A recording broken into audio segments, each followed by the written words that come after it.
No princípio criou Deus os céus e a terra. E a terra era sem forma e vazia, e havia trevas sobre a face do abismo. E o Espírito de Deus se movia sobre a face das águas. E disse Deus: haja luz. E o que houve, igreja? E houve luz. Viu Deus que a luz era boa, e fez separação entre a luz e as trevas. E chamou Deus a luz dia, e as trevas noite. Houve tarde e manhã do primeiro dia. E disse Deus: haja um firmamento no meio das águas, e haja separação entre águas e águas. E fez Deus o firmamento e a separação entre as águas que estavam debaixo do firmamento e as águas que estavam por cima do firmamento, e assim foi. Chamou Deus ao firmamento céu, e houve tarde e manhã do segundo dia. E disse Deus: ajuntem-se as águas que estão debaixo dos céus num só lugar, e apareça a porção seca. E assim foi. E chamou Deus a porção seca terra, e ao ajuntamento das águas mares. E viu Deus que isso era... Complete aí para mim, por favor. E viu Deus que isso era bom. Verso 12. A terra produziu relva, ervas que davam semente conforme a sua espécie, e árvores que davam fruto, cuja semente estava nela conforme a sua espécie. E viu Deus que isso era... E viu Deus que isso era... E houve tarde e manhã do terceiro dia. Veja o verso 17 comigo. Deus os pôs no firmamento do céu, e ele está falando sobre os grandes lumiares, para iluminar a terra, para governar o dia e para governar a noite, para fazer separação entre luz e trevas. E viu Deus que isso era... E viu Deus que isso era... E houve tarde e manhã do quarto dia. Verso 20. E disse Deus: produzam as águas enxames de seres viventes, e aves que voem em cima da terra, no firmamento do céu. Assim Deus criou também as grandes criaturas do mar, e todos os seres viventes que se arrastam, os quais povoam as águas conforme as suas espécies, e a todas as aves que voam conforme a sua espécie. E viu Deus que isso era... E viu Deus que isso era... Verso 25. Deus fez os animais selvagens conforme a sua espécie, e os animais domésticos conforme a sua espécie, e todos os répteis conforme a sua espécie. E viu Deus que isso era... Vem, gente, viu Deus que isso era... Para encerrar agora, versos 30 e 31. E a todos os animais da terra, e a todas as aves do céu, e a todos os seres viventes que se arrastam sobre a terra, eu tenho vos dado. Todas as ervas verdes tenho vos dado como mantimento. E assim foi. E viu Deus que tudo quanto tinha feito era... É ruim, hein? Não, agora sim. Vamos lá. E viu Deus que tudo... Você leu partes do processo. O tempo todo você leu partes. Verso 31, agora você está lendo todo, e tem um hiperlativo independente da tradução. E viu Deus que tudo... Conta isso para alguém e diga: tudo? Isso. E viu Deus que tudo que tinha feito era o que, gente? Muito bom. E viu Deus que tudo que tinha feito era muito bom. E houve tarde e manhã do dia sexto. Verso 1 do capítulo 2. Assim os céus, a terra e todo o seu exército foram acabados. E havendo Deus acabado no sétimo dia a obra que fizera, descansou nesse dia de toda a obra que tinha feito. E você diga amém. Glória a Deus. Glória a Deus. Parabéns para quem não murmurou em pensamento por essa leitura extensiva. Deus abençoe a sua vida. Glória a Deus. O autor da carta aos Hebreus, ele afirma que tudo que existe e tudo que há não foi feito por prova aparente do que se vê, mas céus e terra foram criados pelo poder da sua palavra. Se esta afirmação é verdadeira, e nós sabemos que ela é, porque não se reuniram hoje aqui os céticos que acreditam que viemos de uma evolução do primata, mas eu não tenho dúvida que estão aqui os que acreditam que foi o Senhor quem fez o homem. e o fez como disse que o fez, porque como cantou Maria, para Deus não há impossíveis. E dentro desse contexto, crendo que céus e terra, tudo que existe, tudo que há, foi feito pelo poder da palavra, desenvolvemos então a nossa fé em cima de tudo que a palavra diz. Então, com isso desenvolvemos também o princípio que nos dá poder para executar a obra de Jesus Cristo na terra, para executar o poder, para manifestar a virtude que havia sobre o Filho de Deus, que há sobre o Filho de Deus e agora se estende sobre nós. Sobre a palavra que diz: a fé vem pelo ouvir, e o ouvir da palavra de Deus. Quando eu chego a essa compreensão, eu estabeleço um paradigma, um método, uma receita que está dando para mim possibilidades de viver milagres, de fazer milagres, de manifestar poder. Porque a Bíblia diz que tudo é possível ao que? E foi o próprio Jesus que disse. Tudo é possível ao que crê. Ele disse isso tanto para Marta quanto para Maria quando entrou na aldeia de Betânia. O texto diz que naquele dia, fazia 4 dias que Lázaro estava morto. E quando ele chega, e Marta fica sabendo da sua chegada, 4 dias depois dele já haver recebido o bilhete da sua enfermidade, o texto diz que ele chega e Marta o recebe na entrada da cidade.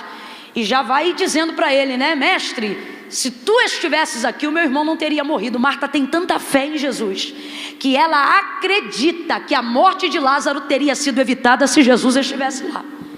Tanta fé que ela tem em Jesus. Ela tem uma fé verdadeira, porém uma fé que está sendo aplicada de maneira equivocada. E a sua fé pode ser genuína, mas se ela estiver sendo exercida da forma errada, até o que era para dar certo por intermédio da sua fé, vai dar errado. Porque uma fé verdadeira e genuína precisa estar baseada na palavra de Deus. Por exemplo, quando Marta diz assim: se tu estivesses aqui, o meu irmão não teria morrido. Ela tem tanta fé que ela está acreditando se Jesus estivesse tido lá antes. Ou seja, ela acredita até no que não pode ser mudado, porque o passado não pode ser mexido. Olha o que ela está dizendo: se tu estivesses aqui, quando? Agora? Não, antes. Então a fé de Marta é verdadeira em Jesus, porém ela está querendo ser executada no passado, e fé no passado não resolve nada.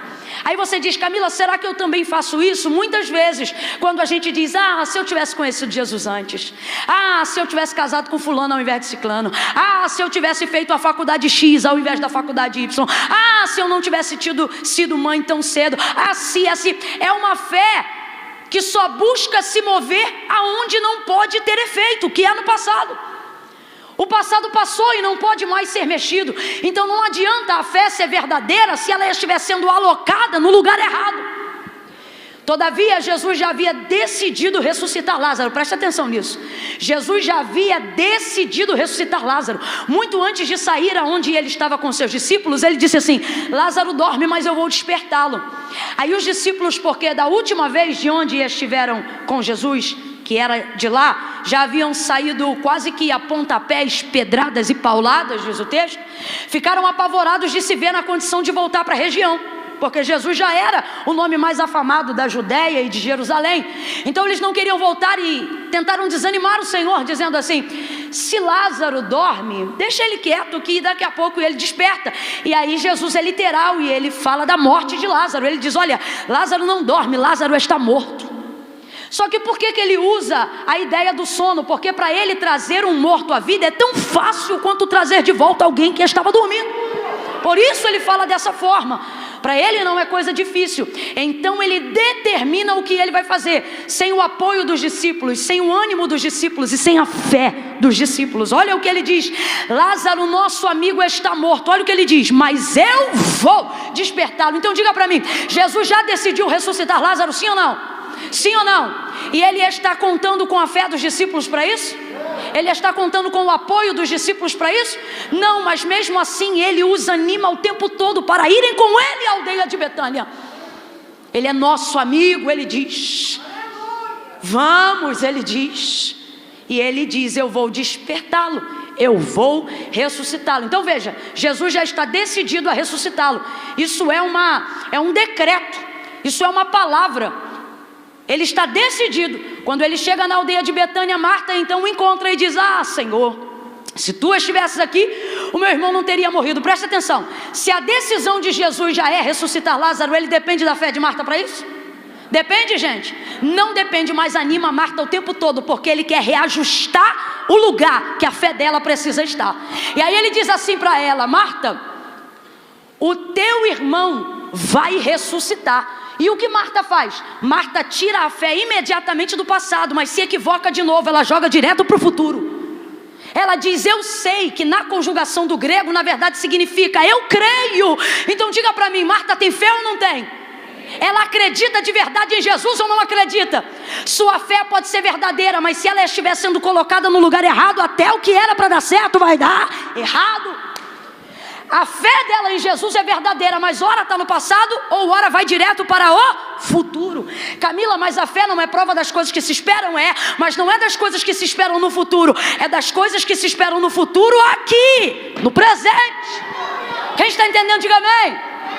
Aí Jesus está animando a fé dela. Volto a perguntar, porque eu quero consolidar esse princípio na sua cabeça. Jesus depende da fé de Marta para ressuscitar Lázaro? Não, porque muito antes de sair de onde veio, ele disse: eu vou ressuscitá-lo. Mas ele não sai daquela conversa enquanto não coloca ela na diretriz do que ele vai fazer. Aí ele diz para ela: teu irmão vai ressuscitar. Ela sai do passado, vai direto para o futuro e diz: eu sei, olha, vai lá para longe, naquele grande dia. Aí Jesus insiste e fica ali. Jesus é a única pessoa que em toda conjugação verbal, ele pode conjugar a sua própria vida em qualquer terminação verbal. Como disse Tiago e também João, ele é o mesmo ontem, hoje e eternamente. O primeiro e o último. O que era, o que é. Jesus, ele poderia ter olhado para Marta, e se ele se adequasse à fé dela, ou seja, se a palavra, porque Jesus é o verbo vivo feito em carne, se ele se adequasse à fé de Marta, ele estava no passado. Se ele se adequasse à fé de Marta, só estaria no futuro. E sabe o que Marta iria receber? Nada. Porque fé no passado não muda nada, e fé no futuro também não muda o presente. Porque a única maneira de mudar o futuro não é esperando no futuro, é acreditando no futuro enquanto eu estou no... Então é fazendo agora. Ele poderia ter conjugado se ele quisesse. Ele poderia ter dito: Marta, eu fui a ressurreição e a vida. Camila, ele poderia? Poderia, porque a Bíblia diz que o cordeiro já havia sido entregue antes da fundação do mundo. Então se ele quisesse conjugar no passado, ele poderia ter conjugado, e isso não seria errado. Se ele quisesse conjugar no futuro como evidência do madeiro e da cruz do Calvário, ele também poderia ter dito: Marta, eu serei a ressurreição e a vida. Mas não, ele respeita a limitação dela. Por quê? Porque ele passa passado, ele transita no futuro, mas ele quer caminhar conosco no... Então ele não diz eu fui, também não diz eu serei. A conjugação é esta. Ele diz: Marta, eu sou. Oh, quem entende isso? Ele diz: Marta, eu sou a ressurreição e a vida. E aquele que crê em mim quando? Ontem? Não. E aquele que crê em mim quando? Amanhã? Não. E aquele que crê em mim hoje, aqui e agora. É isto que ele está dizendo. Aquele que crê em mim, ainda que esteja morto, viverá. E ele pergunta imediatamente: aonde o puseram? Ah, Senhor, já cheira mal. Nada disso importa, Marta. Por quê? Duas coisas nós precisamos entender acerca de passado e de futuro quando estamos de posse de uma palavra de Deus. E eu volto para Gênesis 1 para a gente entender. Nós precisamos compreender que aquilo que Jesus não fez no nosso passado não inibe, não muda aquilo que ele decidiu fazer no nosso presente. Camila, eu ainda não entendi. Levante a mão e receba que você vai entender.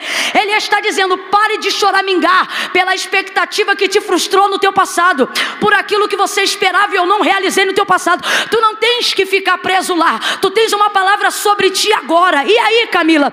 E aí que aquilo que não aconteceu no passado não impede Jesus em nada de fazer o que ele quer fazer a partir de agora. O que ele quer fazer neste tempo. Aleluia! Camila, e qual é a garantia que eu tenho de que ele fará? A garantia que você tem é a garantia da palavra dele, não é a garantia da sua fé. Guarde isso agora. Por que muitos milagres estão deixando de ser executados? Porque você se garante na sua fé ao invés de se garantir na palavra. E a fé que nós temos vivido nos últimos dias é uma fé extremamente sensorial. É uma fé sentimental. É uma fé que sente, quando na verdade uma fé genuína não é baseada em sentimentos, é baseada na palavra. A fé não sente, a fé sabe. Por isso a Bíblia diz que a fé vem pelo ouvir, e o ouvir dá. Então, numa escala de prioridade, para que coisas extraordinárias aconteçam, primeiro não vem a fé, primeiro vem porque ela é a única base para consolidar a realidade de uma fé capaz de me fazer receber aquilo que Deus já liberou. Mas o que acontece? Acontece que as pessoas estão usando a fé como mola propulsora para Deus fazer milagre. É como Marta. Elas creem de verdade em Deus, mas elas acabam dando para a fé a primazia, quando a primazia não é a fé, a primazia é porque é a única maneira de gerar uma fé genuína. Então normalmente as pessoas dizem assim: eu não estou vivendo milagres e não estou vivendo coisas extraordinárias porque Deus precisa da minha fé. E se eu te disser nessa noite que Deus não precisa da sua fé para absolutamente nada? Presta muita atenção, para não dizer que eu estou pregando heresia. Deus não depende da minha fé para fazer.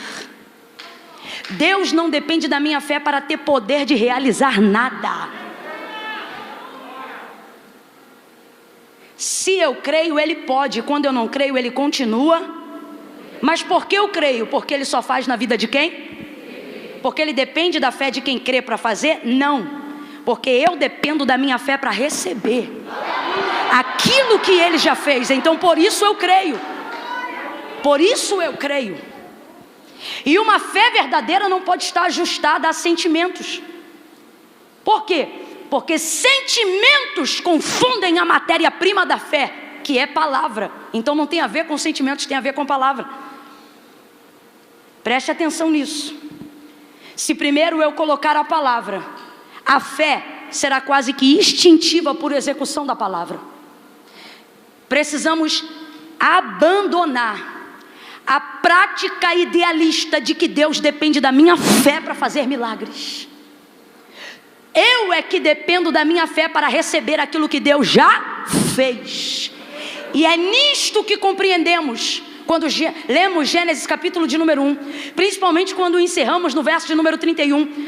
O encerramento da palavra afirma que Deus disse a Moisés isso aqui, olha: eu tenho vos dado tudo. Em outras versões vai dizer: eu tenho feito tudo. Camille, como é que eu sei que isso é verdade e não é obra do que você está falando? Quando você olha toda a informação da Bíblia Sagrada, desde Antigo até Novo Testamento, você só vai ver execução da palavra. E execução da palavra é em cima daquilo que já existe. Camille, eu não entendi. Vai entender. Depois de Gênesis capítulo de número 1, Deus não cria do zero mais nada. Em Gênesis capítulo de número 1, Ele é autossuficiente na declaração da sua criação. Camila, eu ainda não entendi. Vai entender. A gente pode até cantar de maneira, fazendo uso da nossa licença poética, para dizer que Ele traz à existência as coisas que não existem. Mas a verdade é que isso só foi feito uma vez na declaração e na exposição da criação do mundo. Foi a única vez que Deus E depois, Camila, depois, seja no Antigo Testamento, através dos profetas e dos sacerdotes, ou seja, no Novo Testamento, em Cristo, apóstolos e seus discípulos, não há absolutamente nenhum milagre, não há, pode procurar, não há nenhuma manifestação prodigiosa ou maravilhosa que tenha vindo do nada. Até Jesus, que é o próprio Deus, porque estava com Ele e é Ele no princípio de todas as coisas, não ousou trazer nada do nada, mas a fazer tudo partindo do princípio daquilo que já existia, fosse uma botija, fosse um barro, fosse uma poeira, fosse uma água. Ou seja, é fazendo uso de matéria-prima já existente que as coisas aconteciam, fosse no Antigo Testamento ou no Novo Testamento. Então com isso nós afirmamos, nós não, com isso a Bíblia declara explicitamente que em Gênesis capítulo de número 1, Deus só cria do nada uma vez. E por quê? Porque é o suficiente. E por que é o suficiente? Porque Ele é o arquiteto perfeito do universo. E aí eu volto A afirmação que o autor da carta aos Hebreus diz, quando ele diz que tudo que existe e tudo que há, não foi feito por prova aparente do que se vê, mas céus e terra foram criados pelo poder da sua palavra. Complete aí, por favor. Foram criados pelo poder da sua palavra. Então, antes de vir a fé, primeiro precisa vir a palavra. Não há manifestação de fé em Gênesis 1. Não há. Mas o mundo deixou de existir? O sol deixou de ser criado? A lua deixou de ser criada? Não. Quando Deus disse assim, no meio do nada, isso aqui é muito sério, vale até a pena a gente acrescentar algo aqui. Isso não declarava a ausência de Deus no mundo. Mas mesmo tendo Deus, não se fazia, não existia, não se produzia e nem se criava, porque Deus não reage a sentimentos, Deus reage à palavra. Olha o que o texto diz: no princípio a terra era sem forma e vazia. Isso significa que não havia nada, só trevas sobre a face do abismo. E aí o texto diz assim: e o Espírito de Deus se movia. Diga comigo, o Espírito de Deus. Sabe o que nós estamos vendo, irmãos? Não havia nada, mas o Espírito de Deus estava ali, mas não fazia nada.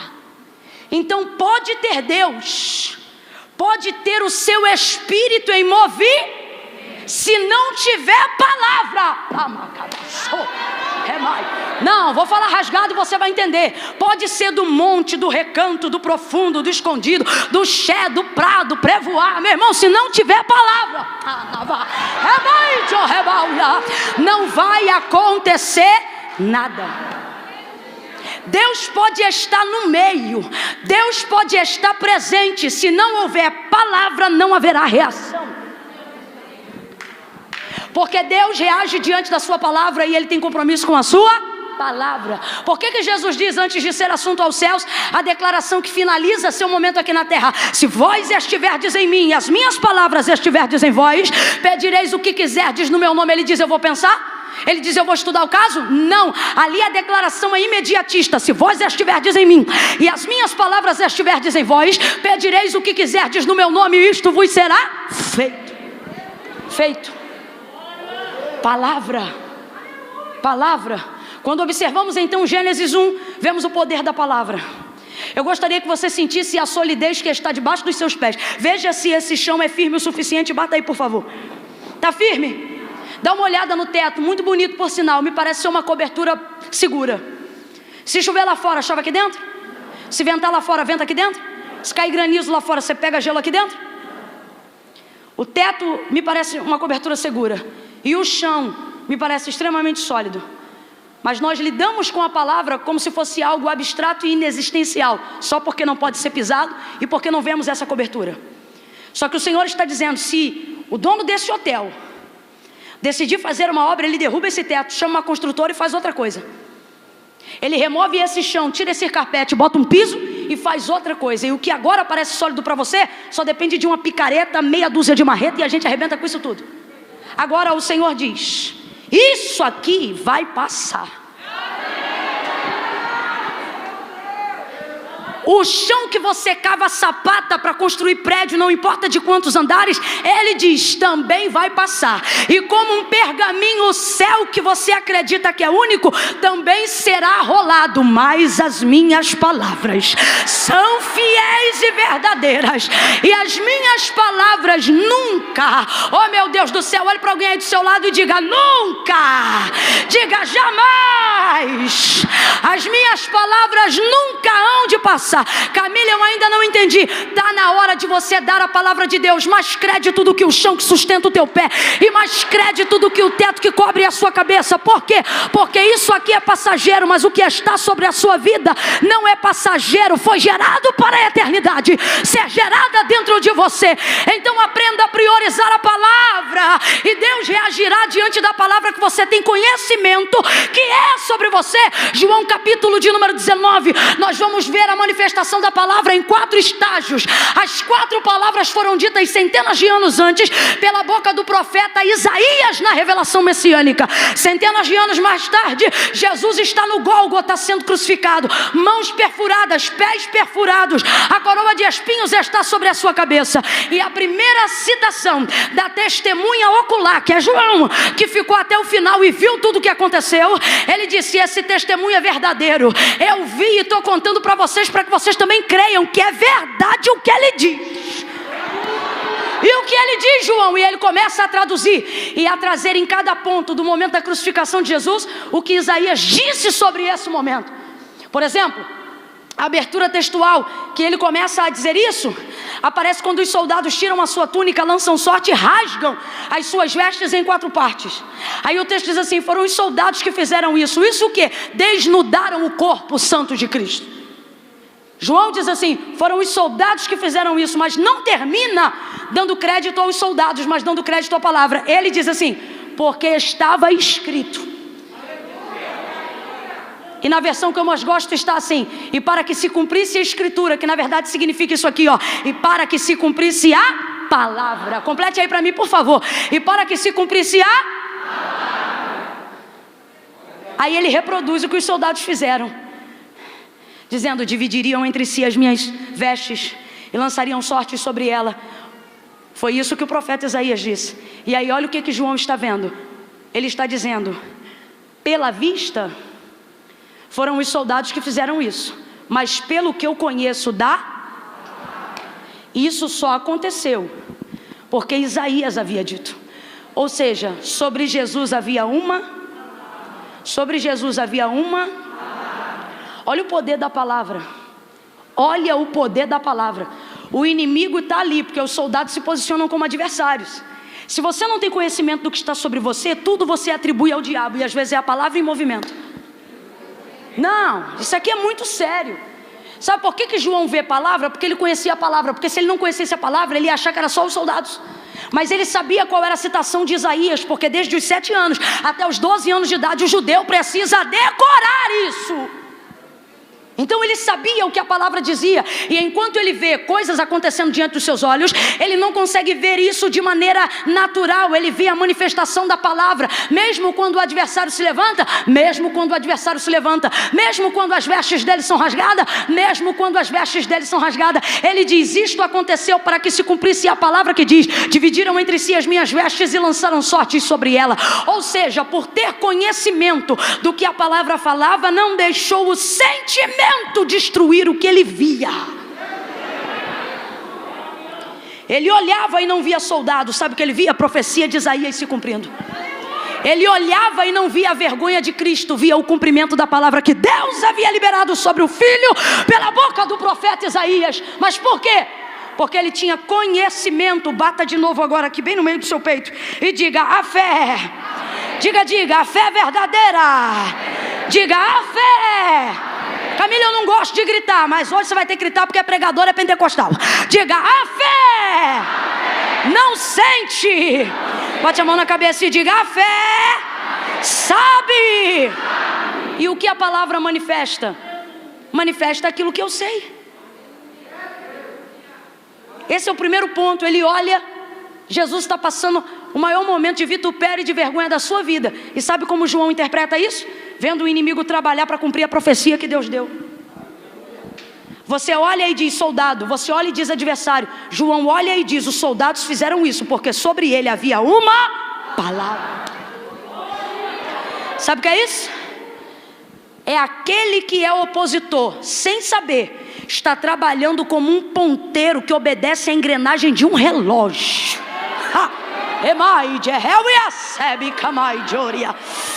E Deus está dizendo: se você tiver consciência de qual é a palavra que eu liberei sobre a sua vida, você verá o seu adversário muitas vezes como um funcionário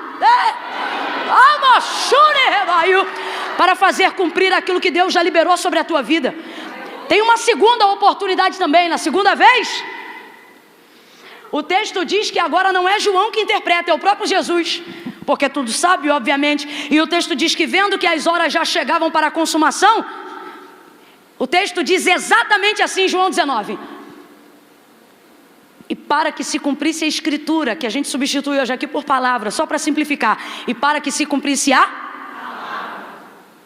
disse: tenho sede.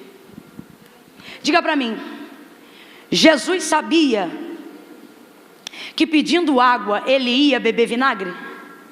Sabia ou não sabia? Tem gente que está na dúvida, vou perguntar de novo. O Filho do Deus vivo sabia ou não sabia que pedindo água lhe colocariam vinagre na boca? Sabia ou não sabia? Sabia. Mas mesmo assim ele pede. Porém o texto diz por que ele pede. Camila, ele tinha sede, podia até ter sede, mas de que diferença faz beber água para quem sabe que vai morrer? Se vai morrer de sede, se vai morrer de outra coisa, não faz diferença. E na verdade o texto deixa claro que Jesus não pede de beber água porque está com sede.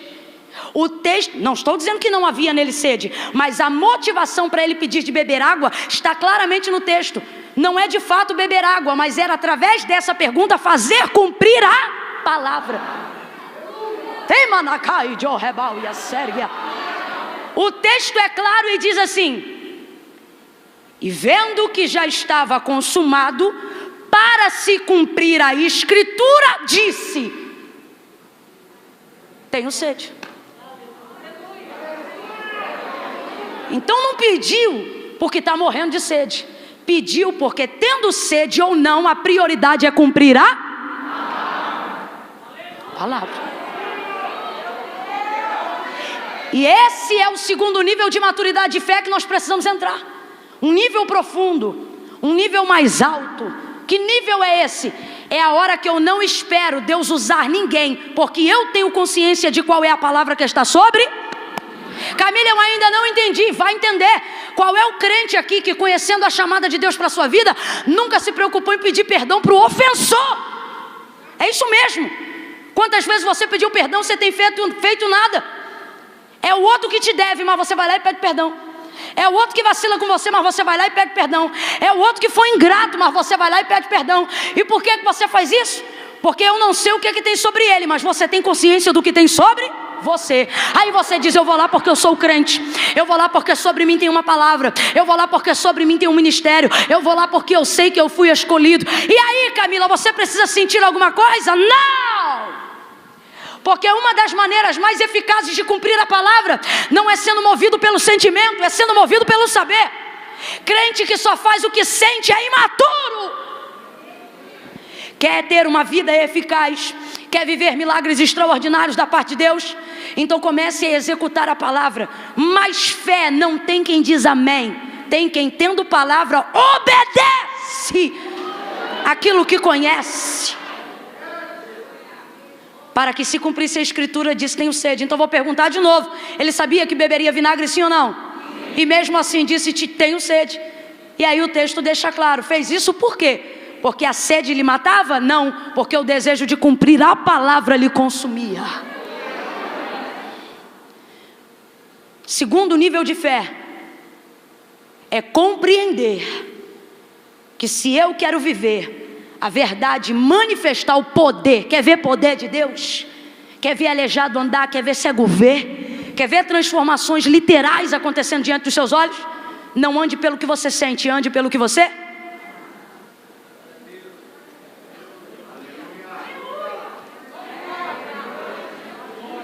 Não sinta para fazer, faça até sentir. Terceiro e último nível, e eu volto para Gênesis, porque nós estamos falando aqui sobre a palavra. Jesus agora já está morto. Complete aí, por favor, para eu saber que todos estão comigo. Jesus está?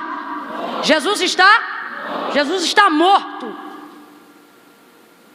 Morto reage? Morto reage? Morto se defende? Morto argumenta? Morto se protege? Morto está morto. E você diz: Camila, qual é a aplicabilidade disso na minha vida? Jesus está amarrado no madeiro e morto. Isso fala sobre, vez ou outra, estarmos em ambientes onde não podemos ter poder de reação. É um local de trabalho onde você não pode falar. É uma casa onde você não decide nem quando a luz fica acesa. São ambientes e atmosferas onde, mesmo estando vivo, você se comporta como se estivesse morto, porque o seu poder de reação foi neutralizado por aquilo que está acontecendo. Essa é uma aplicabilidade dentro da nossa vida. Jesus está morto, não tem poder de reação. Esse é o auge da fé. É aqui que você vê todo o poder manifestador da palavra, do Deus que reage à sua palavra. Por que eu digo isso? Porque o texto diz que João era o discípulo que amava. Ele mesmo fala isso acerca de si. E amava mesmo e provou isso, porque foi com Jesus até o fim. Não teve medo de ser preso, ou se tendo medo, foi com medo mesmo. E suportou todos os momentos até o fim. Só que ele não podia fazer nada. Chega uma hora que Deus neutraliza as ações até de quem nos ama. Gente que quer socorrer, gente que se deixar tira a gente do madeiro. Gente que se deixar arranca o cravo na marreta e leva a gente para casa. Só que não pode. Imposições de leis, questões sistemáticas, onde você vai ver te olhando alguém que te ama, mas essa pessoa não vai poder fazer nada. E por que não? Porque a intervenção do amor humano não pode descaracterizar a palavra do divino. E até no momento em que Jesus estava morto, havia sobre ele uma... E ninguém pode intervir no que está para acontecer. Quando você quiser ver de verdade a reação de Deus, ou seja, da palavra de Deus em sua direção, neutralize a reação dos homens. João está ali, mas não pode fazer nada. Jesus está ali, mas também está morto. Aí vai ser uma ordem liberada, porque estava chegando a hora do dia santo, do sábado, e o dia santo não começa no sábado, mas às 6 horas da noite do dia anterior. E como já estava chegando quase essa hora, os sumos sacerdotes apertam Pilatos para apertar os soldados para tirar os crucificados do madeiro. E aí o texto fala que são 4 soldados. Quantos soldados? Tem mais soldado ou mais crucificado? Mais soldado. O texto diz que haviam naquele dia 3 crucificados. E quantos soldados? Cada um podia pegar uma marreta e arrebentar as pernas dos crucificados, e ainda assim ia sobrar soldado. Só que começam a acontecer coisas estranhas, coisas aleatórias. E aonde eu afirmo isso? Os 2 das pontas já estavam mortos. Jesus no meio, me parece que ainda não tinham certeza. E então um deles pega um pedaço de madeira e arrebentam as pernas do que estava na direita. Outro deles vai lá e arrebenta as pernas do que estavam na esquerda. E aonde Jesus estava? Bem no meio. Pelo amor de Deus, gente, não me interessa em que ponta eles estão. É uma questão quase sistemática, metodológica e não aleatória. A execução de uma ordem vai acontecendo em efeito dominó. Isso é literal, mas é impressionante. Sobre Jesus havia uma... O que estava sobre o soldado, sobre o criminoso de uma ponta, eu não sei. O que estava sobre o criminoso da outra ponta, eu não sei. O que eu sei é que sobre Jesus havia uma palavra dita pela boca do profeta Isaías. Oh, Rebai, Jogeva, Súria. Aí olha isso. Vem um com um madeiro e arrebenta as pernas do primeiro. O outro vem e arrebenta as pernas do terceiro. E o do meio está isolado. Camila, eu ainda não entendi. Vai entender, porque isto que falo agora, falo pelo Espírito. Deus está falando comigo aqui agora, que tem pessoas que não conseguem nem entender o nível da guarda de Deus sobre a própria vida.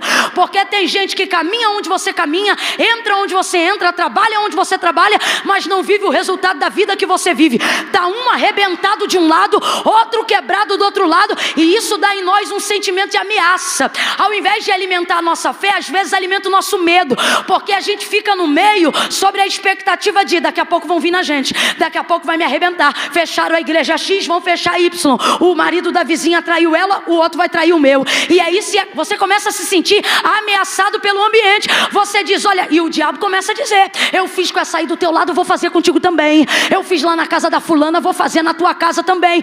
E a gente vai se sentindo ameaçado. Só que o Senhor está dizendo, ei, não faça comparações, a fé não compara. A fé não compara, por quê? Porque a fé não sente, a fé... Então você não tem que gastar a sua vida sabendo qual é a palavra que foi dita sobre o outro. Você tem que dedicar a sua vida fazendo menção à palavra que está sobre você. Eu não sei o que havia sobre os ladrões, não sei o que havia sobre os criminosos, mas sobre Jesus havia uma palavra. E a primeira coisa que aconteceu é que a palavra começou a dominar o ambiente, mesmo onde Jesus estava morto. Camila, eu ainda não entendi. Vai entender. Tem 3 citações dizendo: uma, Jesus fez a palavra cumprir, e 2, os outros fizeram a palavra se cumprir. Se Jesus se preocupou o tempo todo em cumprir a palavra, você acha que agora que ele está morto, a palavra não vai fazer nada? O texto diz que ele está morto. Camila, eu ainda não entendi. Vai entender. Ele está dizendo, se você dedicar a sua vida para cumprir a palavra vai reagir por você até na hora da sua morte. O texto diz que ele está lá, e o ambiente começa a ficar esquisito. Por que esquisito? porque era para arrebentar os 3 em ordem seguida, mas arrebenta os 2 da ponta e no meio não tem certeza, tem que chegar mais perto. É incrível isso, né? Tá arrebentado com a coroa de espinho na cabeça, o rosto inchado, lavado de sangue, mas pelo visto o semblante parece estar vivo, porque os outros arrebentam, mas o dele tem que chegar perto para ter certeza.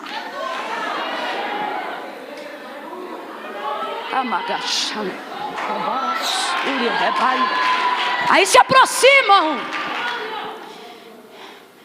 E sobre um ambiente para nós aqui que estamos vivos, mas às vezes devemos agir como se estivesse mortos.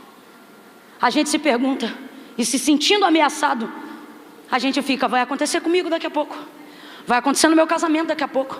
Eu vi, fizeram aqui, ó, fizeram ali, ó, tá vindo na minha direção também. Palavras de encantamento, palavras malditas pela boca de pessoas que se acham poderosas em fazerem outros descerem à sepultura. Eu quero ver fazer subir dela. Gente que manda recado, manda lá avisar que o nome dela está na boca do sapo. E a gente se sente ameaçado, mas Deus está dizendo, ei, eu não sei qual é a palavra que está sobre ela, mas você precisa verbalizar que você sabe que está sobre você. Oh meu Deus, Camila, eu ainda não entendi, vai entender, levanta essa mão direita lá em cima. Oh, coloca ela em posição de cobertura sobre a tua cabeça. Oh, e como quem está envolvido por ela, diga assim, eu sei que eu estou sob uma palavra. Faz isso sobre a vida do seu irmão. Coloque a mão no alto da cabeça. Não toque, não toque. Só ponha sobre o alto e diga, você está debaixo de uma palavra. Olha para mim, quando o inimigo não consegue te atingir objetivamente, tudo que resta a ele é ameaçar. Camila, eu ainda não entendi, vai entender. Se você está vendo gente sendo arrebentada à direita e outros na esquerda, mas não está arrebentado, está na cara. Ele só está te ameaçando porque não pode fazer, porque se pudesse já tinha feito. 1000 cairão ao teu lado, 10.000 à tua direita, mas tu não serás atingido. O Senhor é quem te guarda. O Senhor é a tua sombra e a tua direita. O sol não te molestará de dia e nem a lua de noite. O Senhor guardará a tua entrada e a tua saída. Ele guardará a tua alma desde agora e para sempre. Levante a mão, eu estou liberando uma palavra sobre você. Pelejarão contra ti, mas não prevalecerão, porque eu sou o Senhor teu Deus, contigo por onde quer que tu andares. Se tu passares pelas águas, elas não te submergirão. Quanto aos rios, eles não te afogarão. Se tu passares pelo fogo, não te queimará, nem a chama arderá em ti. Uau, você está debaixo de uma palavra. Você está, Camila, e o meu filho e o meu marido que não são crentes, não precisam ser. O que eles têm sobre eles não vem sobre você. Por quê? Porque é baixo, porque é mentira, porque não é verdade, porque é sufisma. Mas o que você tem sobre a tua vida é o suficiente para cobrir tua casa, teu marido, teus filhos, teus negócios, porque sobre ti há uma palavra que é fiel e verdadeira.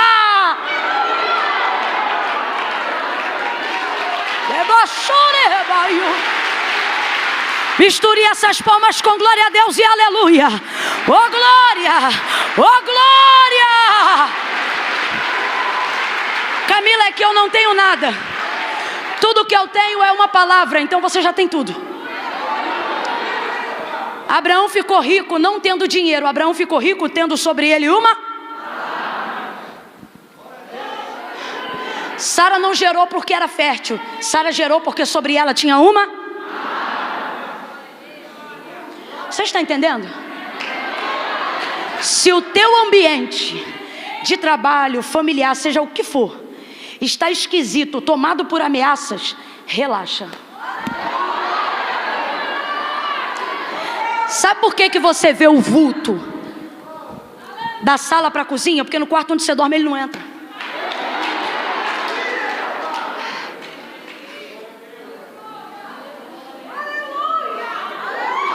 Você até fica sobre a expectativa de que, eu acho que vai acontecer comigo. É porque tudo que resta quando ele não pode fazer é ameaçar.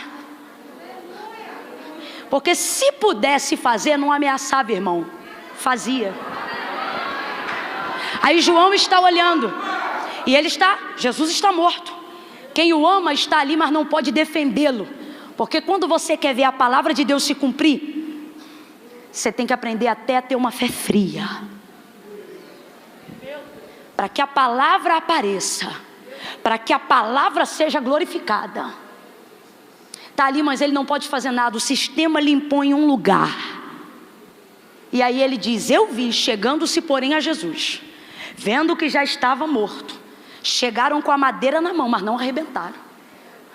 João está dizendo assim: olha, ninguém me contou, eu vi.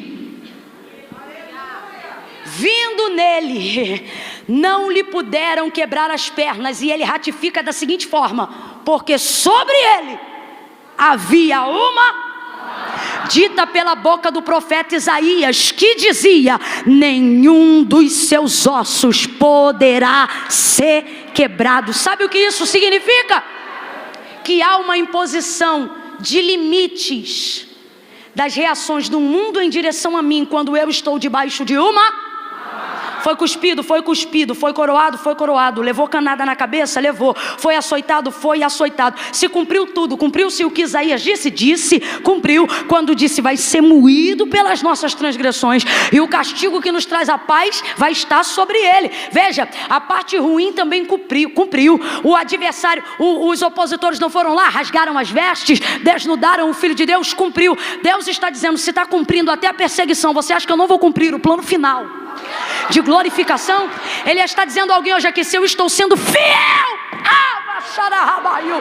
se eu estou sendo fiel até com o seu nível de provação, você acha que eu não serei fiel com o seu nível de honra, de exaltação? Escute isso, irmão.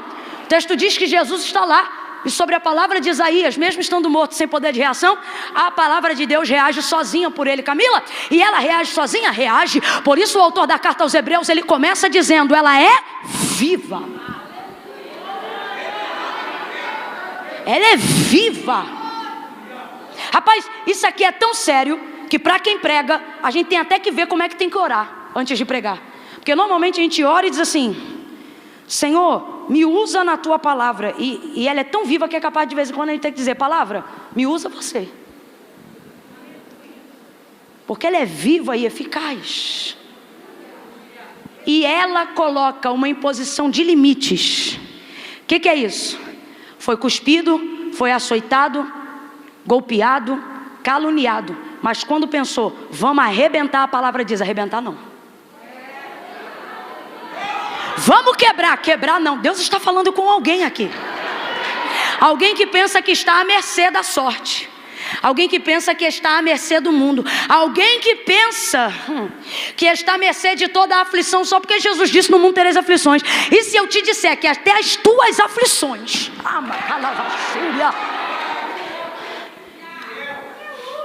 estão limitadas. Há um limite, não importa a qual nível você esteja sendo provado. Lembra de Jó? Lembra de Jó? O primeiro termo que ouvimos na Bíblia sobre Deus está ao cerco e o diabo ao derredor é na provação de Jó. Quando ele pedindo autorização para tocar de novo, Deus não deixa. E aí o texto diz que o Senhor cercava Jó e o diabo andava ao seu derredor. Ou seja, por trás da cerca de Deus, por trás do muro de Deus. Camila, eu não entendi. Era Deus dizendo: se quiser entrar aqui, vai ter que passar aqui. Aqui você não passa. Aqui você não passa. Aqui você não irrompe. Olhe para alguém aí agora que precisa ser ministrado e diga para essa pessoa: há um limite. Há um limite. A palavra que te honra e a palavra que te prova também é a palavra que impõe os limites das reações do mundo em sua direção. Então preste atenção. Você não entendeu ainda que o Criador dos céus e da terra, que sustenta o firmamento. O que é o firmamento? A grosso modo, uma coluna invisível que faz com que as águas que estão no céu não inundem a terra, e que faz com que a pressão da atmosfera não tenha os planetas esmagados pela pressão do ar. Nós estamos falando de um campo invisível e atmosférico, aonde o que está lá não interrompe aqui, o que está aqui não interrompe. O nome disso é firmar. E o texto diz que ele fez isso e sustenta isso com a sua palavra. As águas que você vê no mar indo e voltando, indo e voltando, indo e voltando. Ele diz: para elas eu estabeleci também um Quando você vê elas indo, é Deus dizendo vem. Quando você vê elas voltando, é o limite que Deus estabeleceu. Tudo está no controle desse Deus, e tudo isso é sustentado pelo poder da sua palavra. Por isso o salmista Davi, quando decidiu dedicar um salmo de júbilo e adoração à palavra, acabou escrevendo o maior salmo, porque ele decidiu escolher como tema enfático e aí não parou nunca mais. Lâmpada para os meus pés e luz para o meu caminho é a tua. Como purificará o jovem o seu caminho, observando conforme a sua?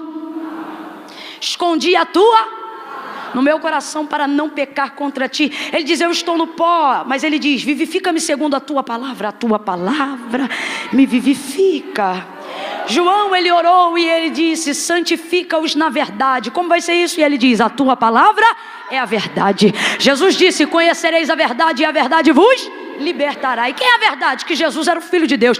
João vai escrever no capítulo 1 de seu livro, e diferente de todos os outros evangelistas, ele não vai trazer o nome de de José, nem o nome de Maria, porque ele compreende que Jesus não nasce da conceição de Maria, mas já estava no haja luz. Então, ao invés de dizer houve um homem ou houve uma mulher, ele já abre a narrativa do texto dizendo: no princípio era o verbo, e o verbo estava com Deus, e o verbo era Deus, nele estava a vida, e a vida era a luz dos homens, e a luz resplandeceu nas trevas, e as trevas não prevaleceram contra ela. Então quem é Jesus? Jesus é o verbo. E o que é o verbo? A palavra. E o que é a palavra em Cristo? É o verbo encarnado. Aí ele olha para nós e diz: eu estou liberando essa palavra sobre vocês, e a partir de agora, se vocês estiverem em mim e estas palavras estiverem em vocês, a incredulidade não vai protelar mais nada.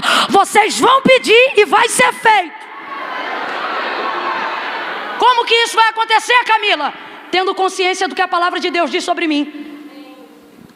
Mas é o que a palavra diz sobre mim, não é o que meu pai disse sobre mim, não é o que minha mãe disse sobre mim. Não que isso não seja importante, mas sobre todas essas coisas eu preciso ter consciência do que a palavra de Deus diz sobre mim, porque é isso que pode me sustentar, é isso que me dá segurança. Quando o Tiago faz ali uma analogia para a gente compreender como uma fé que é espiritual poderia ser concreta, ele faz a seguinte indagação, como se fosse questionado por alguém, ou a si mesmo, dizendo assim: mostra-me a tua fé.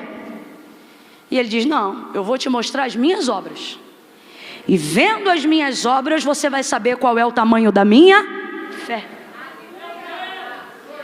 Uma fé verdadeira manifesta obras. Uma fé verdadeira executa a palavra. Essa palavra tem queimado no meu coração há alguns dias, e é por isso que eu trago ela nessa noite, porque eu não consigo me apartar daquilo que queima. E a verdade é que nós estamos deixando de viver coisas extraordinárias, porque estamos querendo espiritualizar aquilo que a palavra já nos deu autorização para executar. A gente cozinha em banho-maria, e sabe qual é a justificativa da maioria dos cristãos que estão aqui? E foi a minha durante muito tempo? É que não está no tempo de Deus. E se eu te disser que toda obra em Cristo é já? E se eu te disser nesta noite que o nome de Deus em Cristo é já? Me mostre no Novo Testamento quem foi que Jesus mandou esperar. Até o leproso, considerando o senhorio de Cristo, deu a ele margem para fazer quando quiser e se quiser, porque é isso que significa quando ele chega diante de Jesus, consumido pela lepra, e diz assim: se tu quiseres, tu podes me limpar. Aqui ele está considerando o senhorio de Cristo de forma soberana. Ele está dizendo: faz se quiser e quando quiser. Só que Jesus, vendo ele, disse assim: eu quero. E ele fica parado e não reproduz palavra, porque ele não sabe quando. Aí Jesus diz: quero ser limpo. Quando? Agora. E o texto diz que ele foi limpo na hora. No tanque ele olha para o paralítico e ele diz: o quê? Queres ficação? Eu quero. Mas tu queres? Quero. Então levanta, toma a tua cama e anda. E o texto diz que ele levantou. Só que nós queremos maquiar uma falsa fé por não termos coragem de confessar uma incredulidade verdadeira. Então a gente quer cozinhar as promessas em banho-maria sobre a justificativa de que não é o tempo de Deus, quando na verdade é eu que não tenho fé para receber. Por quê? Porque na verdade eu não preciso da minha fé para fazer, tudo já foi feito. Quem está entendendo, diga amém.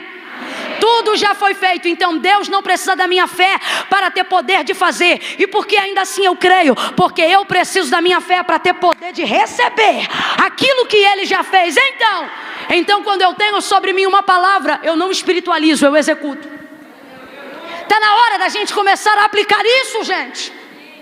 Tem pessoas aqui que Deus já impôs uma unção de cura, pessoas aqui que Deus já ungiu num mover profético, gente aqui que já ouviu nenhuma nem duas vezes não, já ouviu do próprio Deus, já ouviu de fora para dentro, já ouviu de dentro para fora, Deus dizendo, você vai impor as mãos sobre os enfermos e eles serão curados. Na hora do mover do culto, você olha o enfermo. Tem gente aqui que vê mendigo debaixo da ponte e a vontade é descer do sinal no ônibus e ir lá e liberar uma palavra, um abraço para ele, mas você não vai. No trânsito entre saber e fazer, você espiritualiza, aí você começa a dizer assim, ai Deus me unge, ai Deus me levanta, ai Deus faz, e Deus está dizendo, te ungir não tem mais lugar para botar óleo em você. Eu boto óleo em você desde o dia que tu entregou a vida para mim. Ao invés de levantar a mão e pedir óleo, começa a pedir Deus coragem, porque unção você já tem, palavra você já tem, mas o que te falta? Obediência para executar o comando. Você não vai.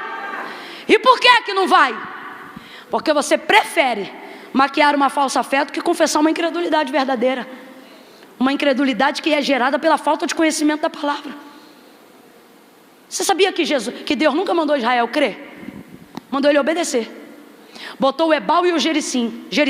Ele disse, hoje eu vos ordeno a minha palavra, o mandamento sobre vós. Ele não diz assim, se vocês ouvirem e crerem. Ele diz assim, se vocês ouvirem e obedecerem. Porque sabe o que ele está dizendo? Se você crê, não diga eu creio, obedeça ao que você já tem conhecimento. E a fé vai fazer a bênção de Deus perseguir e correr atrás de você como se fosse imã. Como se fosse imã. Mas a gente quer gastar tempo espiritualizando o que a gente diz que crê, mas não obedece. Por que tu não impõe as mãos? Por que tu não ora na hora que Deus manda você orar? Tu dizes assim, eu obedeço a Deus, e Deus está dizendo, tu achas que me obedecer é fazer o que eu mando? Não. Obedecer é fazer o que eu mando na hora que eu estou mandando. Isso é obedecer. E com isso nós vamos cozinhando a palavra, jogando para o futuro, ou deixando no passado o que Deus está disposto a fazer agora. Tu sabes o que tem sobre a tua vida? Se tu sabes o que tem sobre a tua vida, está na hora de você começar a executar aquilo que a palavra já garantiu sobre você. 3 exemplos e eu fecho em Gênesis 1. Primeiro, a mulher do fluxo de sangue, Marcos 5. Porque dizia consigo, se tão somente eu tocar na orla das suas vestes, eu serei curada. Foi da onde que ela manifestou essa palavra no interior? Conhecendo o testemunho de Jesus. Então sozinha em casa. Por quê? Porque para viver milagres eu não dependo da fé que os outros têm em mim. Eu só dependo da fé que eu tenho em Deus. Dizia consigo mesmo, se tão somente eu tocar na orla das suas vestes, eu serei curada. Se tão somente eu tocar na orla das suas vestes, eu serei curada. Jesus passou, ela irrompe a multidão, esbarra na orla das suas vestes, e o texto diz na hora. Gente, grita comigo para a gente fechar junto. Diga, na hora. O texto diz que estancou dentro dela a hemorragia de 12 anos. E ela ficou curada na hora daquele flagelo. Agora responda para mim com inteligência. Ela pediu Jesus para ser curada? Ela fez uma oração para ser curada? Gente, eu não estou pregando o que eu acho, eu estou pregando o que está na Bíblia. Ela não pediu Jesus para ser curada. Com isso eu carrego comigo uma filosofia já de anos acerca desse texto. Ela pegou o que queria sem pedir. Não foi roubo, mano. Eu digo, como é que ela vai, pega o que quer, não pede, leva, e não toma uma advertência, mas pelo contrário, a vida dela vira exemplo. Eu disse, Jesus, que ela fez que a gente não faz? Porque fé ela tem, fé eu também tenho. Em ti ela cria e eu também creio. Por que ela recebe na hora e eu estou cozinhando as bênçãos em banho-maria? E o Senhor disse para mim duas verdades. Primeiro, estava comigo, mas ela sabia que pertencia a ela, porque Jesus disse, eu vim para os enfermos. Segunda, Ele disse assim para mim, nunca mais eu vou esquecer disso: são vocês que gastam tempo da vida pedindo autorização para usar o que eu já liberei. São vocês que gastam dias e anos espiritualizando algo que na verdade, se vocês crescem, vocês executariam. Aí chega uma mulher que não pede e leva. Por quê? Porque enquanto alguém espiritualiza, ela vai lá e executa e recebe. 2 Reis, capítulo de número 4. A viúva diz o que para Eliseu? Meu marido, teu servo, morreu, ele era profeta, um homem temente ao Senhor. Agora o credor está à porta a levar-me os meus 2 únicos filhos como pagamento de uma dívida que eu herdei do meu marido. Ele diz, declara-me o que tens. Por quê? Porque só vai haver milagre se você tiver conhecimento do que você... Porque Deus não trabalha no nada. E não precisa ser muito não. Também não importa se é pouco. Você só precisa colocar diante de Deus aquilo que você tem. Tua serva não tem nada senão uma botija de azeite. Ele diz, então pega vasos emprestados, não poucos, mas muitos. Pede aos teus vizinhos, coloca dentro de casa. Depois pega a botija, entra no quarto, fecha a porta por detrás de ti os teus filhos, e ele vai dar 3 palavras de verbo imperativo. Por quê? Porque quando é para viver milagre, a palavra de Deus não é espera, toda ela está em verbo imperativo. Quando o Senhor tira Abraão da terra de seus pais, ele só usa a palavra no verbo imperativo. Sai, vai, é sempre assim. Eliseu olha para ela e diz, vai, pede vasos. Depois vai, entra no quarto. Ele diz, derrama o azeite da botija. Depois vai, vende o azeite, tu e teus filhos vivei do resto. Veja, vai, vai, vai. Ela foi. Quando ela chega dentro do quarto com a botija é menor e os vasos são maiores. A botija tem azeite, mas os vasos estão vazios. O que isso significa? Que a demanda é maior do que o que ela tem para fazer. É mais demanda do que conteúdo. Só que ela não olha para isso não, porque ela já sabe como é que o profeta trabalha. O texto diz que ela pega a botija e começa a derramar, porque a palavra dele não foi entra no quarto e ora. Você lembra, né? Ele disse entra no quarto e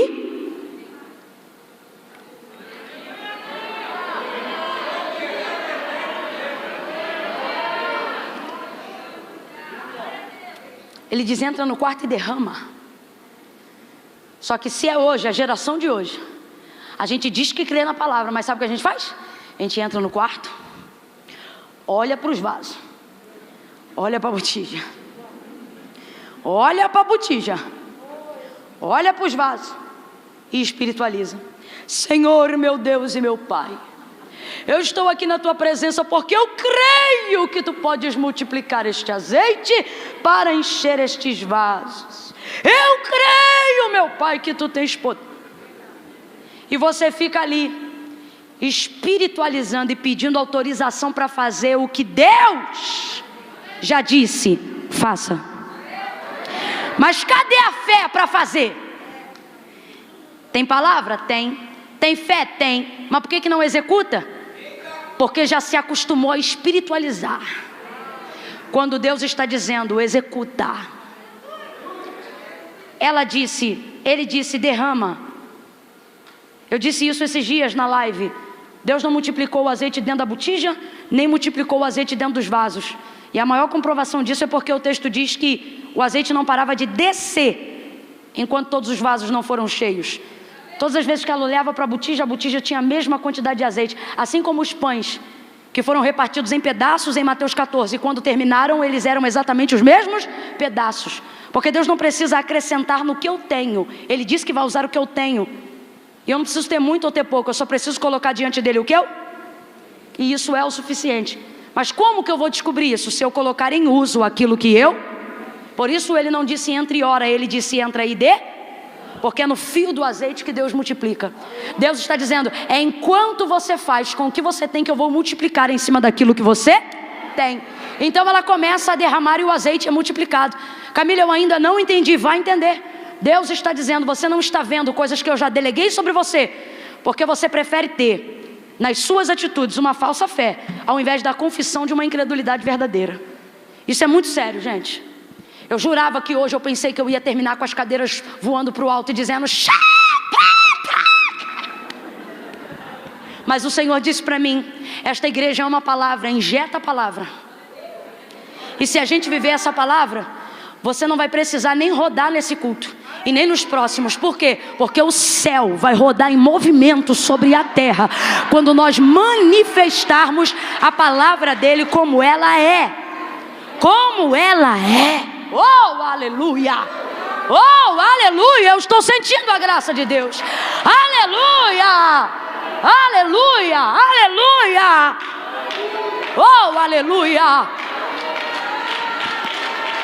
Aleluia!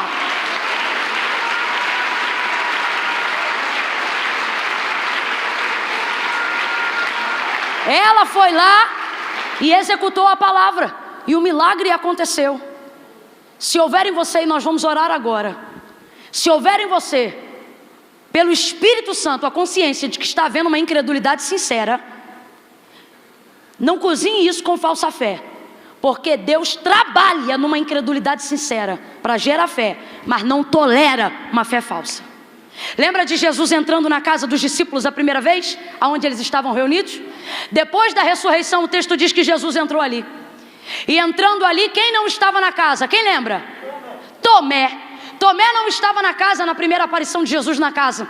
Jesus entra, Pai seja convosco, todos vêm. Mais tarde Jesus sai. Aí agora quem entra é Tomé. Quando Tomé entra, os discípulos lhe dão as boas novas. Tomé, Jesus veio aqui. Tomé, nós vimos Jesus. Tomé, Jesus está vivo. Mas Tomé diz essas palavras: se eu não tocar nos cravos, se eu não sentir com os meus dedos as suas perfurações, eu não crerei. Sabe o que Tomé está pensando? Que todo mundo ficou insano, que todo mundo está louco. Porque para aqueles que não têm fé e perecem, a fé é loucura.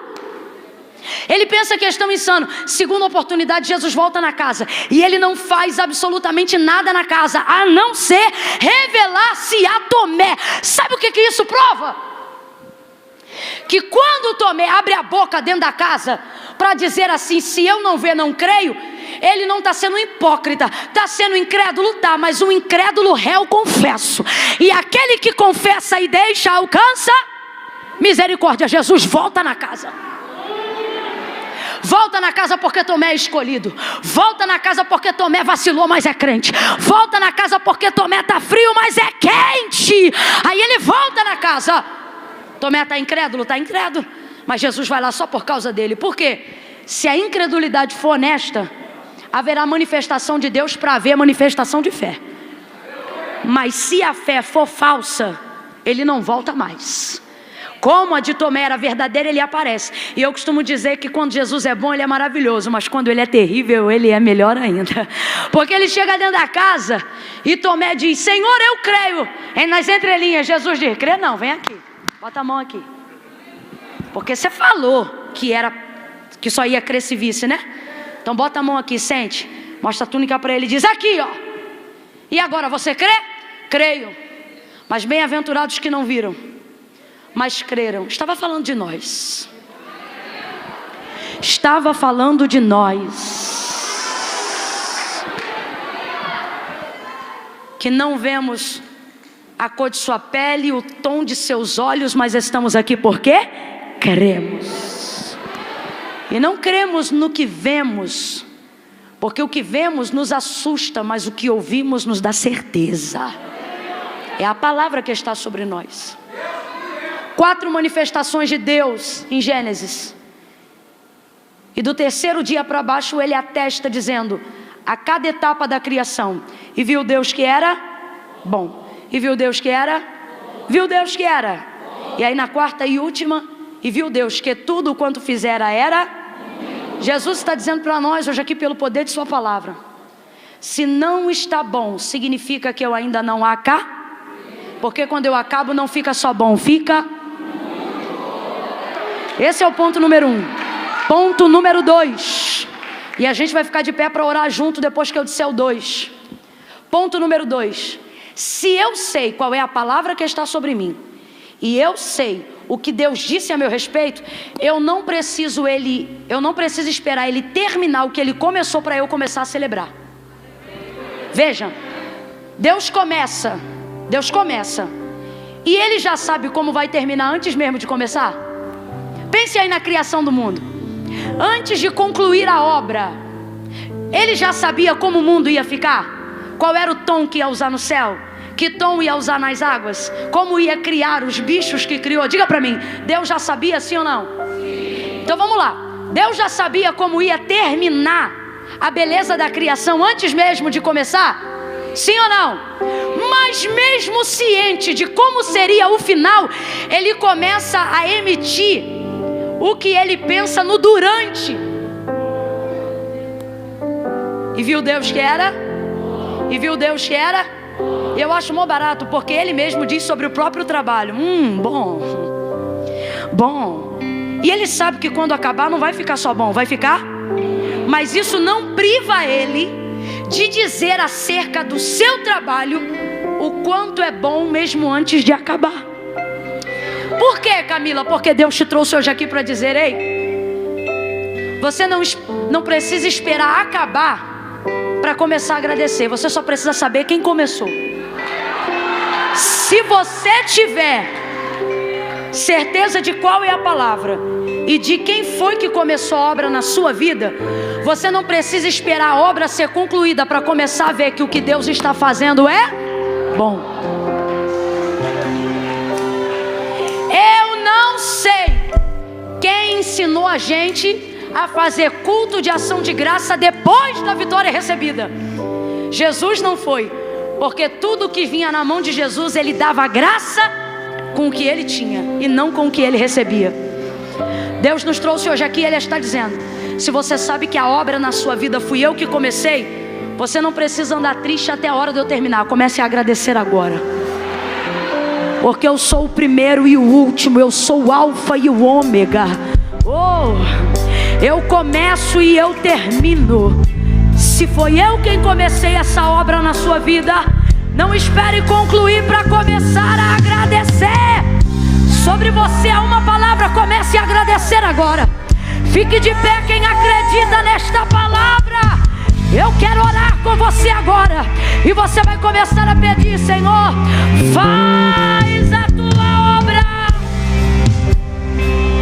manifesta a tua palavra, reage diante da tua palavra, porque eu sei que enquanto tu trabalhas é bom, e quando tu terminas fica muito, muito, muito, muito bom.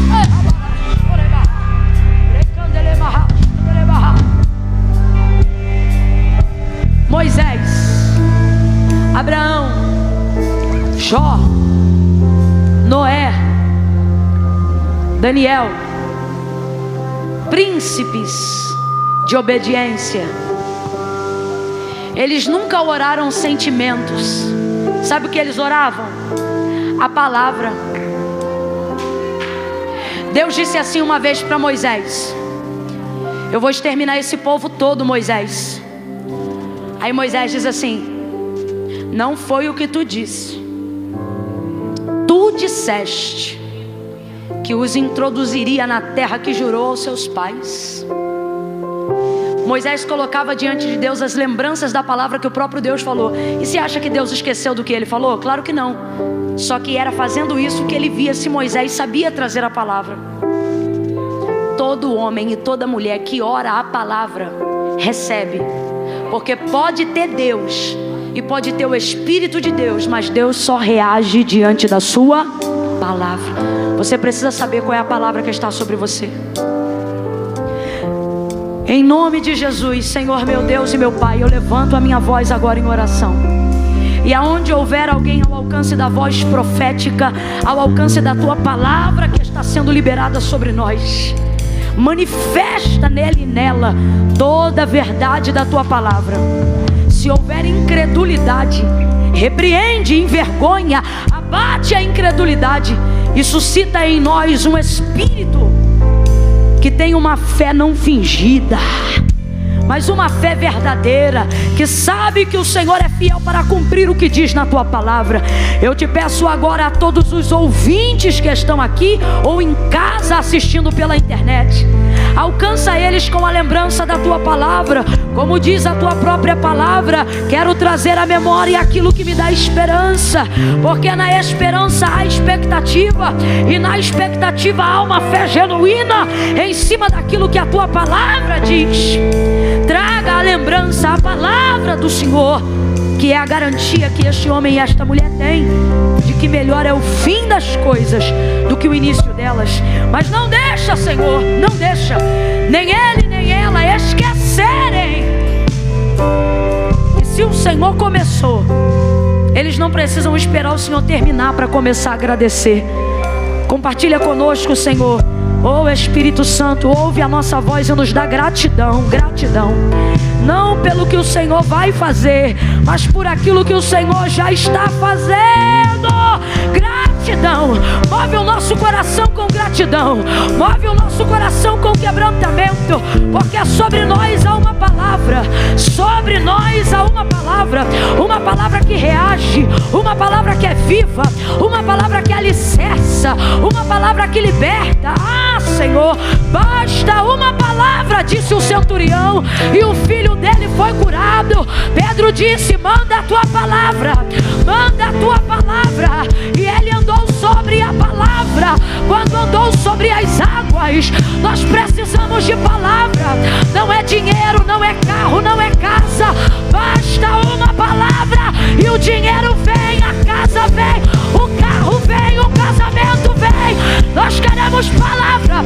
Manifesta a tua palavra, reage diante da tua palavra, glorifica o teu nome na palavra. Ora para a câmera, barra de olha. Minha rocha, meu escudo, em ti vou confiar, não vou me abalar. Em teus braços eu me escondo, não há o que temer, pra sempre eu vou ter.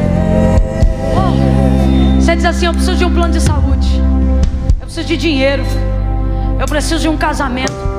Aí a sua lista se torna impossível diante das suas fraquezas. Mas se você fechar esse culto hoje dizendo: Deus, hoje eu quero sair daqui e basta uma palavra, uma palavra, para gerar em mim a fé que eu preciso, para receber o que eu sei que o Senhor já liberou sobre mim, para eu parar de espiritualizar o que eu sei que o Senhor já me deu poder para fazer. Uma palavra é o que eu preciso. Eu vou pedir o ministério de louvor, quando eu disser 3, para entoarem uma canção, um refrão apenas. Porque eu sei que olhando aqui de cima, todo mundo tem cara de crente, jeito de crente. E eu acredito que é porque é crente. Porque para ser crente, irmão, não tem nada a ver nem com roupa, nem com cabelo, nem com denominação. Ser crente é isso aqui, ó. Crê que Jesus é o único mediador entre Deus e os homens? Crê, porque a gente aqui só pregou isso e você veio. Crê que Ele é o Salvador do mundo? Aí a pessoa diz: creio. Crê que Ele vai voltar para buscar o seu povo? Também creio. Então você é crente. Agora escute isso: nem todo crente é salvo. Não, não. Mas todo salvo é um bom crente. E como assim, Camila? Porque Jesus, Ele deixou claro que tem que confessá-lo como Senhor. Não foi Moisés, não foi Paulo, não foi Pedro. Abaixa só um pouquinho, rapaz, por favor. Foi o próprio Jesus que disse assim: aquele que me confessar diante dos homens, eu também o confessarei diante do meu Pai que está no céu. Olha o que ele diz: mas aquele que se envergonhar de mim diante dos homens. Veja, a maioria das pessoas que amam a Deus, buscam a Deus, acreditam em Deus, mas não fazem uma aliança com Deus, elas não fazem porque não creem. Tanto creem que estão aqui. Às vezes elas ofertam, dizimam, amam, fazem obras, só que elas não são salvas, não porque não creem, mas porque têm vergonha de confessarem que creem, por causa de uma situação enrolada. E aí tem alguém agora dizendo: Camila, para mim servir a Deus é coisa séria, e eu estou esperando eu consertar minha vida. Depois que eu consertar minha vida eu vou. E você nunca vem. E não é porque você não tem desejo de consertar a vida, mas é porque ninguém nunca te disse que quem ajuda a gente a consertar é Jesus. E foi Ele mesmo que disse: sem mim nada podeis fazer. Camila, mas como é que eu faço? Eu estou no rolo. Vem você, o rolo, a pipa e a rabiola. Não, Camila, mas é que a minha situação é mais grave. Deus sabe, quando eu consertar eu vou. É que eu tenho uma situação tico-tico no fubá. Venha você, o tico-tico e o fubá. Não, Camila, a minha parada é mais séria. Estou aqui com um pacotinho de 5 gramas. Quando o culto acabar, marquei inclusive com um cliente hoje aqui, e vou entregar para ele. E o Senhor está dizendo: vem você, tuas 5 gramas. Se o fornecedor estiver aí, pergunta se ele quer vir também. Porque Jesus não disse: se conserta e vem. Ele disse: vinde a mim, todos vós que estáis cansados, oprimidos, atribulados. Ele também não disse: vem que eu vou te julgar. Não, ele disse: vem, vem que eu vou te dar alívio. Vinde a mim todos vós que estáis cansados, tristes, oprimidos, sobrecarregados, e eu vos aliviarei. Camila, mas eu não sinto isso. Não é sobre o que você sente, é sobre o que a palavra diz.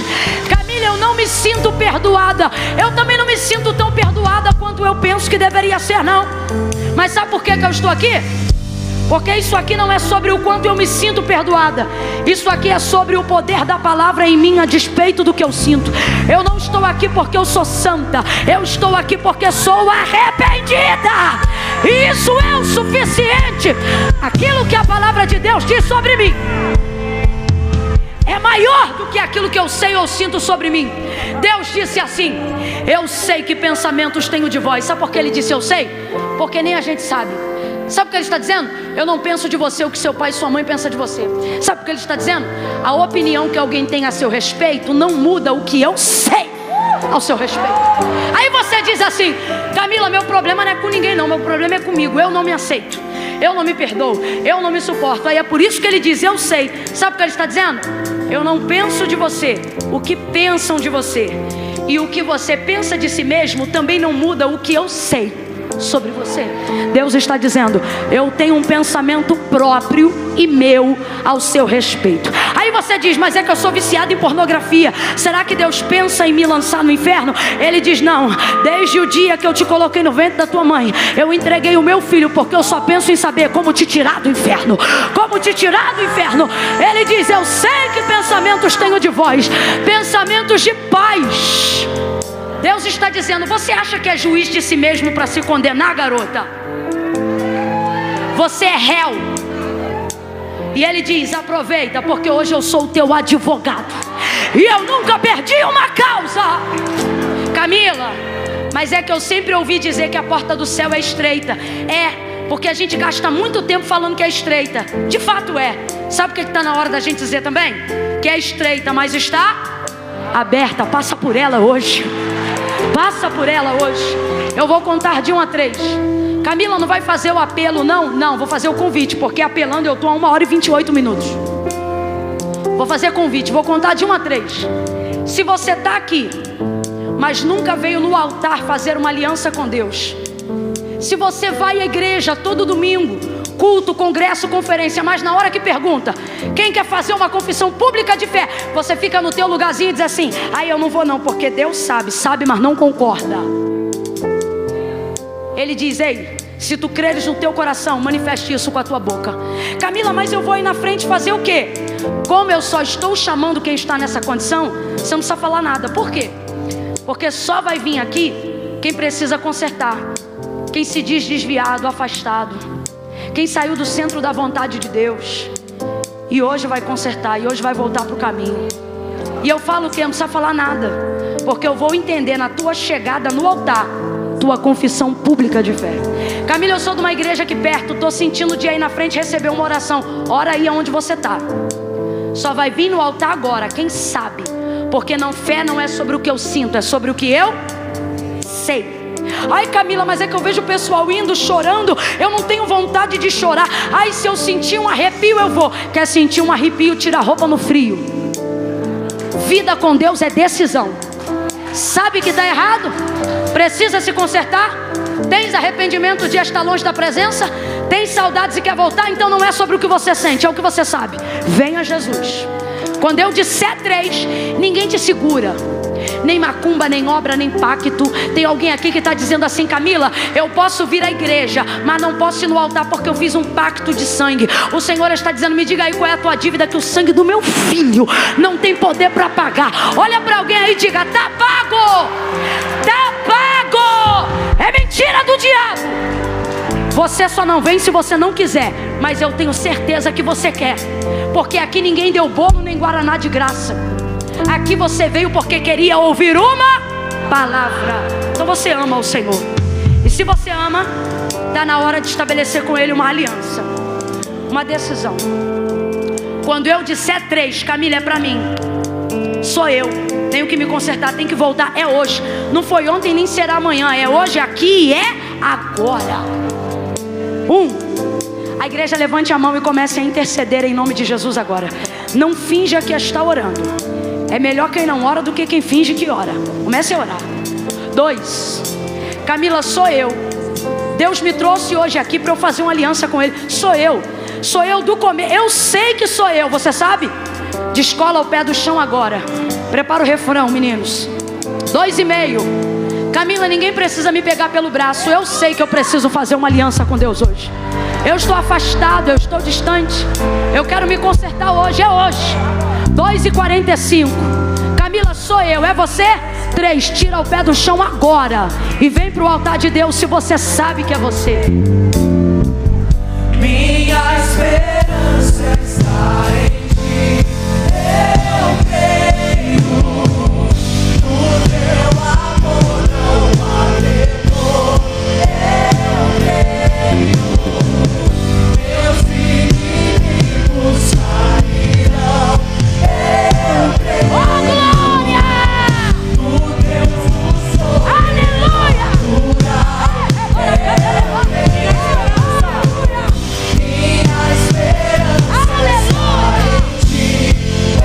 Eu creio, no teu amor não há. Oh, glória, obrigada, Jesus. Tira a minha esperança. Meus inimigos cairão. Vem, vem, vem. Vem, vem, vem, vem, vem. Em nome de Jesus. Sai do teu lugar e vem. Diga minha esperança. Minha esperança está em Continue orando, continue orando. Eu creio. Se creu, obedece. teu amor, não há temor. Eu creio, Aleluia. meus inimigos cairão. Isso. Oh, glória. O Deus do sobrenatural. Preste atenção. Deus é minha testemunha. Estou no altar. Em Deus eu falo a verdade e não minto. Quem me ouve, diga amém. Quem me ouve, diga glória. Eu não tenho necessidade de estender nenhum minuto do horário, mas eu estou fazendo isso, sabe por quê? Não é por mim, porque eu estou salva. Sinceramente, também não é mais por eles, porque eles já vieram. E se Jesus vier arrebatar a igreja agora eles sobem. Mas porque tem alguém aqui que diz assim: Camila, eu sei que o meu lugar é aí na frente. Só que a música já está acabando, as horas já se findaram. Então eu acho que eu não vou não. Presta atenção. Nem por mim, porque eu já sou salva. Nem por eles, porque já estão entregando a vida para Jesus. Mas porque tem alguém aí no lugar dizendo assim: eu queria ir lá, mas já está acabando. Deixa para lá. Para você saber que é Deus que está falando contigo, a gente vai cantar esse louvor suavemente só mais uma vez. Sabe por quê? Eu estou cansada. Amanhã tem outro compromisso. O povo está aqui desde cedo. Só que Deus está dizendo: eu vou mostrar para ela ou para ele que eu estou esticando o tempo para provar para ela ou para ele que eu estou incentivando ele nesse tempo a fazer uma aliança comigo hoje. Porque essa alma que está aí vale mais do que o mundo inteiro. Então presta atenção. Camila, eu sei que sou eu, mas não fui. Mas estou entendendo que Deus está me dando uma chance para ir agora. Nós vamos cantar Minha Esperança só mais uma vez. Camila, sou eu. Deus está parando esse culto, entre aspas, para você entender que você não pode viver nem mais um dia distante disso. É hoje, é aqui, é agora. Camila, sou eu. É você? Sai agora que a gente vai cantar só uma vez. Isso, vem. Vem. Minha esperança está em ti. Eu creio. Vem, isso. No teu amor não há Coisa temor. Vem. Em nome de Jesus, vem. Aleluia, vem, filho. Pastor Rafael.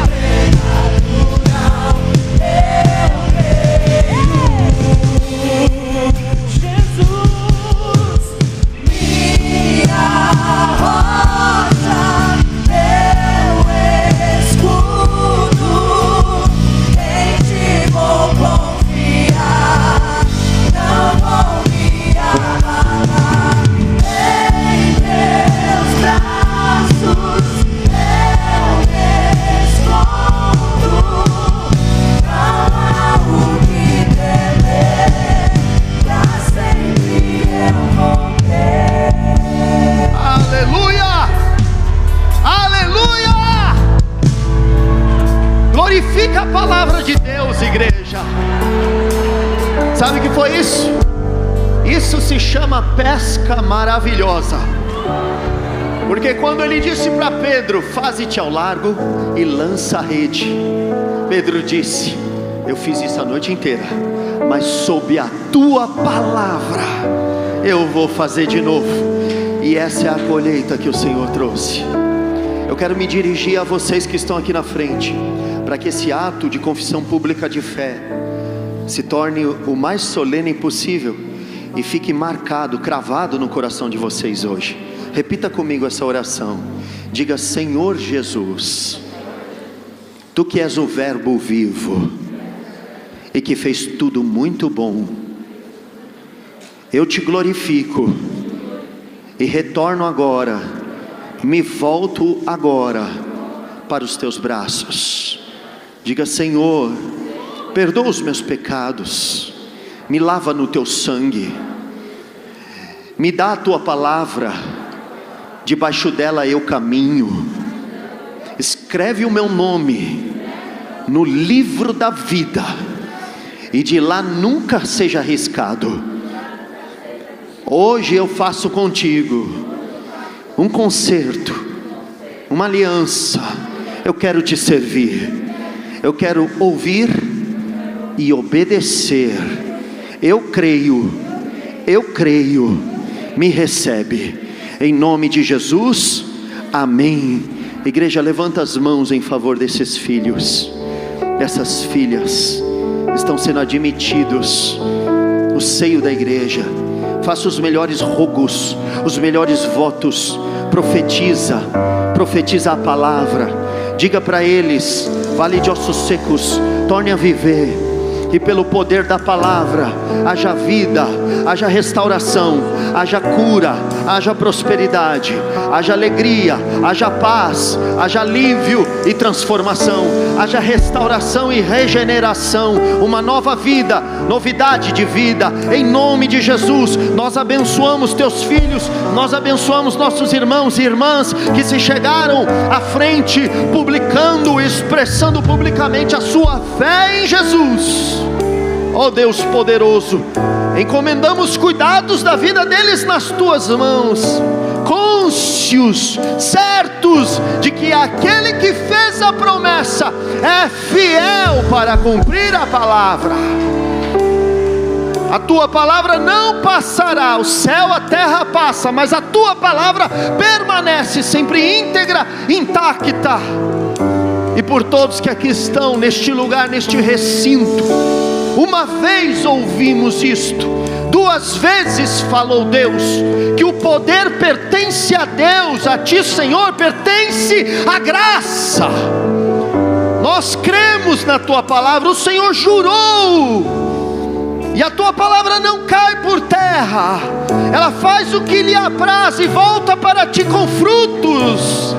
Eu sei que através dessa ministração nós fomos engatilhados, nós fomos ativados, muitas coisas que estavam paradas, subjugadas pela religiosidade, pela retórica da nossa incredulidade, pela fé hipócrita, não está mais debaixo desse jugo.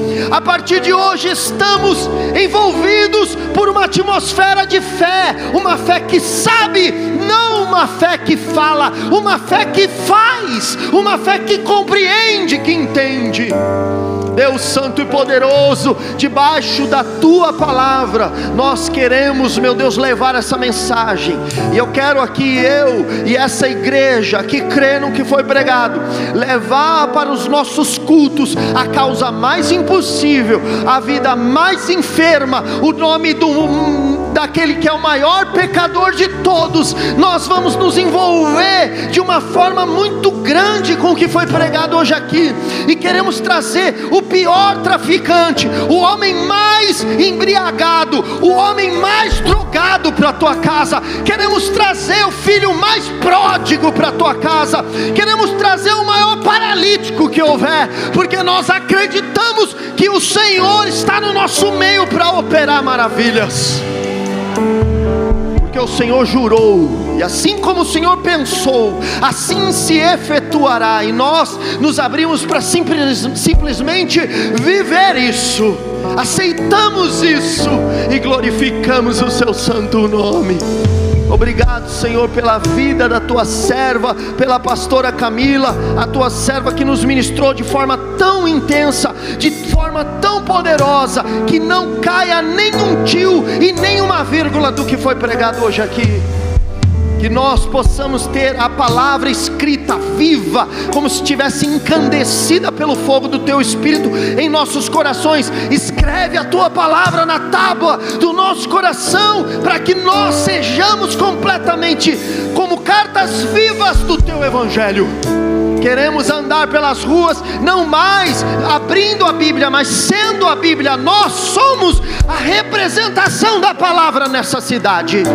Em nome de Jesus, nós somos aqueles que profetizam cura para o doente. Nós somos o que profetiza a vida. Nós somos o que profetiza a saúde.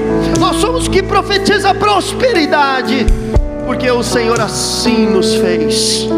E agora eu quero encerrar esse culto com a bênção apostólica, dizendo que o amor do nosso grande Deus e Pai, que tudo fez e tudo era bom, tudo ficou muito bom. Que a graça salvadora de Jesus Cristo, a palavra viva, o verbo de Deus, que a comunhão, a consolação, a direção, a orientação do Espírito Santo da nova aliança seja com toda a igreja de Deus por toda a face da terra. E se você é dos que creem para a conservação da alma, se você é que sabe o que a palavra está, repousa sobre você e decreta sobre você, então diga bem forte: amém.